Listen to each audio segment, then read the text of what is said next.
It's one of the most contentious issues the National Government has raised in its first term, whether to open up conservation land to mining. The Government says it's an opportunity for the country to make billions. Conservationists say the costs are too high. As for you, well, in a recent close-up poll, you were split 50-50, for and against. Tonight, the One News Colmar Brunton poll split again. 44% yes, 48% no. But the question is, how much do mines really bring the economy, and at what cost to the environment? The Oceana gold mine near Reefton already operates on conservation land. Today, it pleaded guilty to polluting a West Coast stream. This from Robin James. Is this the face of modern mining? This is the most efficient way of mining in modern days. On 155 hectares of conservation land near Reefton, they're searching for gold in them there hills. Boom and bust. It's gold for you, isn't it? Oh yeah, you got it, you haven't, yeah. They knew it was there. An old underground mine operated here until 1919. And with gold currently worth $1,500 an ounce, it's literally a gold mine. The Globe mine will be worth about $690 million. Big money, and a big change to this landscape. This is what it used to look like 3 years ago. Regenerating beach forest with tracks used by trampers. Now it's off limits to the public, and in order to get the gold, they're progressively removing this hill. And so this was a ridge, and it went, and you're basically cutting it down. That's right. From the original crest of the hill to the bottom of the pit will be about 270 metres deep. Okay. So we've still got over 100 metres of depth still to go in the main pit there. Wow. Okay. Gareth Thomas is Oceana Gold's operations manager. We don't replace the hill. We have agreement with the Department of Conservation to restore the pit to a lake with as much of the outside areas rehabilitated as practical. Over another hill is the tailings dam. We don't have any toxic waste here. Our tailings is simply ground up waste rock, and what we're standing on is the type of rock that is processed, from which we remove the valuable minerals. Unless they strike more gold, the deal is they'll return the land to DOC in 4 years' time. When we're finished here, this will become a shallow lake. Would you want to sauna it? You think the water's going to be fine? The water will be fine, yes. It took 15 years to get the OK to mine here. There were protests, but West Coasters are different.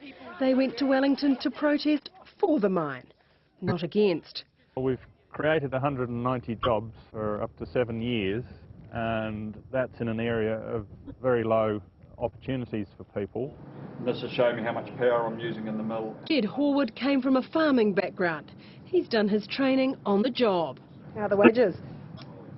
That's an awkward one, isn't it? Try to spin it. No, they're good. I think, you know, it pays pretty good, yeah. Jed may be a little coy, but on average these mine workers are earning around $80,000 a year. You can live pretty well on $80,000 in Reefton, can you? Yes. So let's do the figures. Of the $98 million in annual turnover for the Aussie-owned company, the mine reckons $88 million is spent in New Zealand. About $16 million of that is salary and wages. Only $1.5 million goes to the government in royalties. So if you had to put a percentage on it, how many of the locals would be pro-mining here? I would say 99%, probably 99.9. Ronnie owns the B&B, the cafe, and is also the local real estate agent. What do you pay for a house in Reefton these days? Average price at the moment probably about 170, I'd say. For a 3-bedroom? For a 3-bedroom, reasonably good house. With jobs in short supply, those against the mine are definitely in the minority. But they do exist.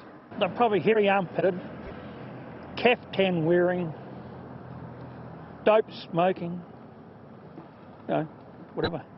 You're not popular if you talk out against mining on the coast. I've talked to one person who's had death threats, even a pipe bomb in his letterbox. Another who's had trees poisoned and herbicide sprayed on their garden. No, that wouldn't go on here. We're not that kind. We're more subtle than that. There have been environmental costs, though. In the last 5 years, Oceana Gold has had 15 infringement notices for allowing sediment into this creek. Today it pleaded guilty in the Environment Court to the pollution.